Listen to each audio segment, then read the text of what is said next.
Hello everyone, I'm Haijun Zhai from Cincinnati Children's Hospital Medical Center.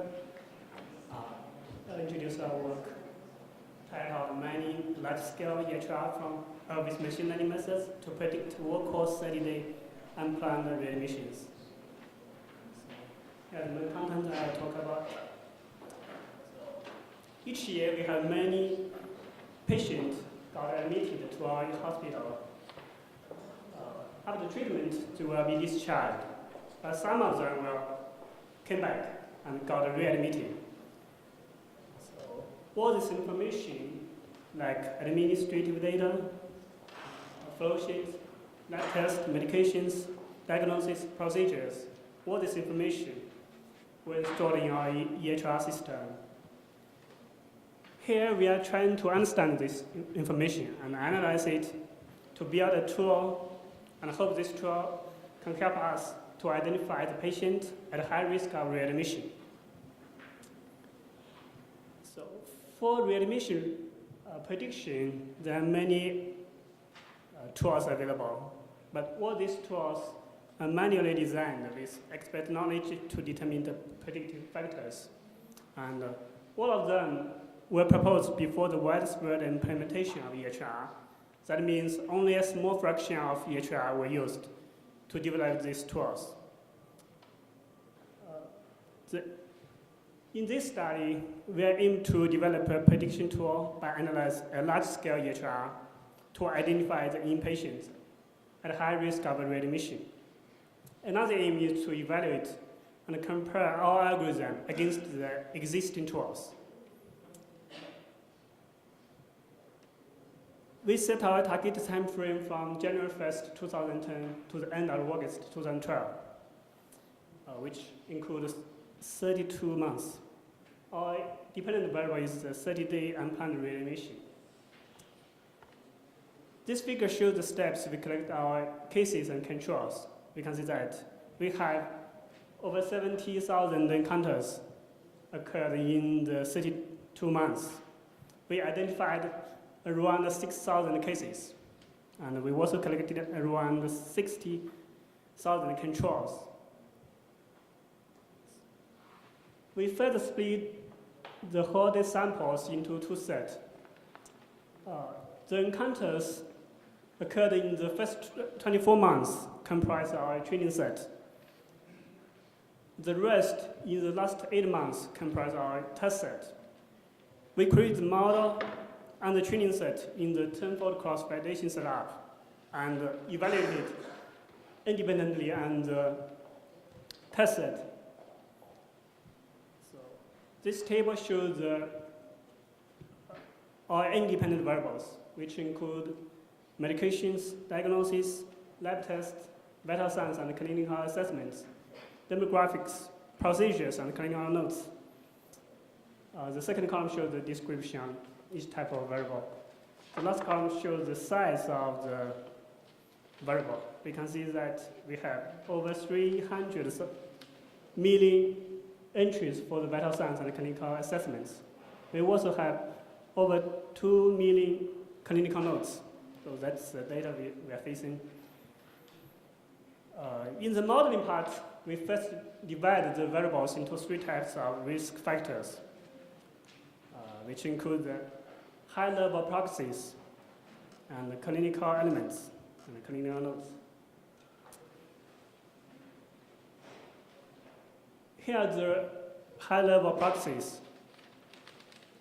which are age, sex, race, length of stay, number of medications taken in the last 2 days, number of diagnoses, number of medication admissions, number of ED visits, and number of procedures.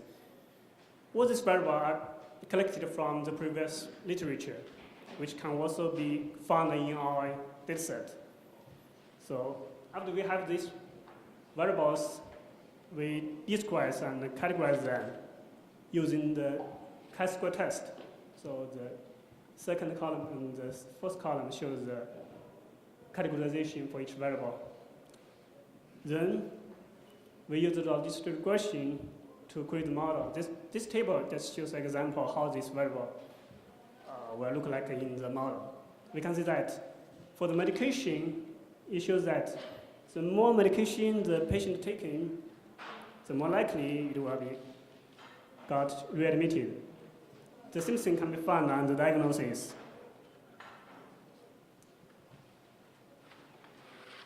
For the clinical elements, we created two independent feature sets. The first one is the admission and discharge information. So here is an example how we created this feature set. In this feature set, we only consider the status of the patient as the admission and discharge point. So let's take the temperature as an example. For an encounter, there may be multiple measurements for the temperature. So here is the admission point for this encounter.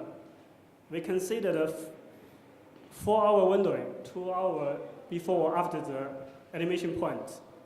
So the earliest temperature will be used to describe this patient, the state of this patient as the admission point. We also consider the information as the discharge point. A 6-hour window were considered, and the most recent temperature will be used to describe the status for this patient. So after we collected the measurements at the admission and discharge point for the patient, we did the discretization for each variable. For the numerical variable, we categorize them into low, medium, and high, 3 categories. So this table shows us an example how the categorization was performed on each variable. You can see that for blood pressure, we use the cutoff points 5 percentile and 95 percentile to describe them into 3 categories based on the age groups. So the same thing was done on other numerical variables. This kind of method was widely used in the clinical analysis, but we also tried the supervised method to categorize them. But there is no significant improvement, so we just use this simple but strong method. For the nominal variables, we use what the unique values for each variable. Well, for the diagnosis and medications and procedures, we use the categories recorded in the EHR system. This table shows a sense of how it looks like for the nominal variable. Like the variable is the patient experience pain. Okay, it has value yes and no, so these two will be used as a category. So,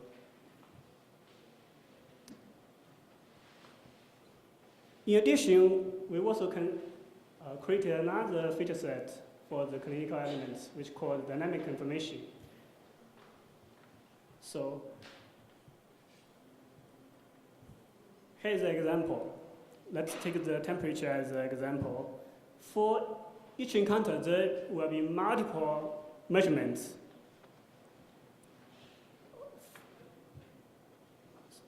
Based on the discretization for each measurement, we can categorize them into high, medium, or low. Instead of using just the information as a discharge and admission point, we consider all of this information. So we will have this kind of features for temperature. You can see that high occurred twice, medium occurred 3 times, low occurred 0. And it increased from medium to high once, and decreased from high to medium twice. So that's the features associated with temperature. For the nominal variable, like is the patient experience pain, okay, it will have the value no, yes. So yes occurred once, no occurred 3 times, and changed from no to yes, yes to no twice. So that's features for the nominal variable. For the clinical notes, here we use the UML's quiz as a variable. So the quiz would extract from the medical language system ontologies. So here we use the syntax, which was already used in the medical domain. So it just matched the text against the concept in the UMLs. The quiz works as the high-level representation of the clinical text. So here's an example how it looks like. So the left side shows a piece of clinical notes. The right side shows the quiz associated with each phrases or terms. Okay, this figure summarizes the modeling part. We can see that we have structured data and clinical notes. In the feature extraction stage, we divide the information into 6 types and create the feature set on each type of information.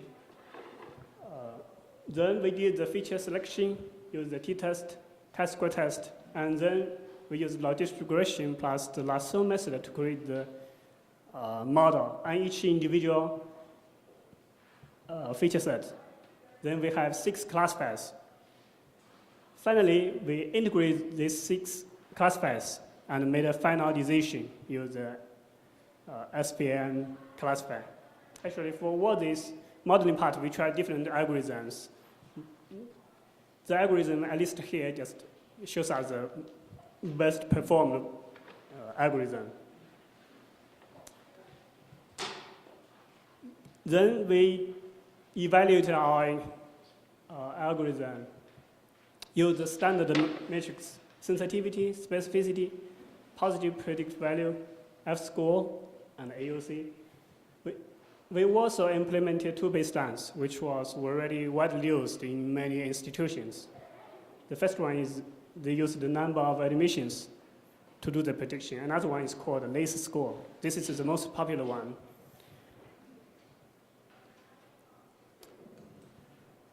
Here's the details for the LACE score. It's short for the 4 variables, which are length of stay, acute admission, comorbidity, emergency room visits during the previous 6 months.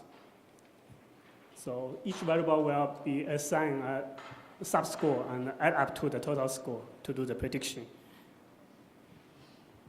So this table shows the algorithms we used on all this set.